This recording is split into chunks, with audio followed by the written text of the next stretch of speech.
The Congressional Committee investigating the January 6th attack on the U.S. Capitol held the first of several planned public hearings last night. And there were emotional testimonies and shocking new evidence laid out for the first time. CBS 2's Skyler Henry joins us live from Capitol Hill to break down this historic primetime hearing. Good morning, Skyler. Suzanne, Rachel, good morning to you. Well, certainly eyes glued to the screens as we heard new testimony. We saw new video detailing what this committee feels as though led up to the events on January 6th. And that includes testimony from one officer who was injured trying to hold back the Proud Boys. The committee, with the group the committee feels is responsible for this attack. She described her injuries as the rioters came crashing through.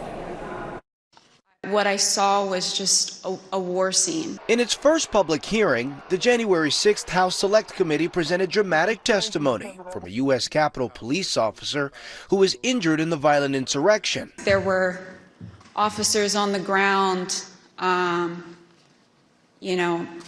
they were bleeding, they were throwing up. The panel blamed former President Trump for the events that day in 2021. We have a breach of the Capitol. And during the primetime televised hearing, aired a never-before-seen 12-minute video of the deadly riot. On the morning of January 6th, President Donald Trump's intention was to remain President of the United States, despite the lawful outcome of the 2020 election. January 6th was the culmination of an attempted coup.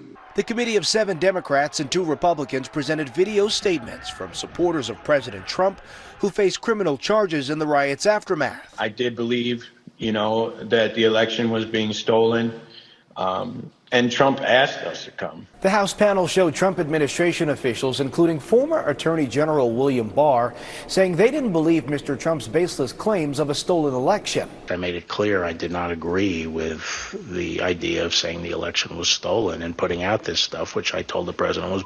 Several days of hearings are planned.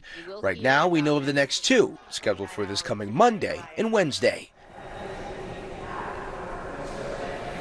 Now, House Republicans have tried to jump in front of this hearing, calling it a sham committee, also saying that they will conduct their own analysis of what they feel as though happened on January 6th. We should mention that the lawmakers on this committee say that not only was the number significant in terms of people involved, but they say that there are members of Congress, GOP members, that tried to be pardoned for their involvement on that day.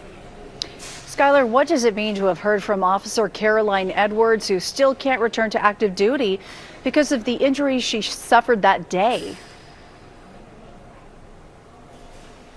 Well, it was certainly important to hear from her, especially as we now know sort of what happened, at least according to this committee, in terms of the police response, the military response. We heard a pre-deposition or pre-recorded deposition from General Mark Milley, the chair of the Joint Chiefs, who said that it was mostly Vice President Pence who was making a lot of those calls to try to get more help to Capitol Police. And really, they were undermanned for a significant amount of time. So I think that testimony was certainly important. But then you also have to remember, these are folks who have to protect people here each and every day, no matter if you're a Democrat, a Republican, or any other party. And I certainly think that it's important to realize that they swore an oath, and so now they are expecting the people who support the president, maybe some of those who are in office here, to do the same thing, to honor their oath. And so now I think it's up to the American people to sort of take away what they can from that testimony. Skyler Henry reporting live on Capitol Hill. Skyler, thank you so much. And stay with CBS 2 News and CBSLA.com for the latest on the January 6th hearings. We're also streaming 24/7 on CBS News Los Angeles.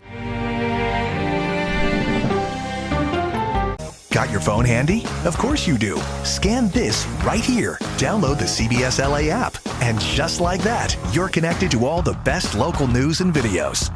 Now, if only everything were this easy.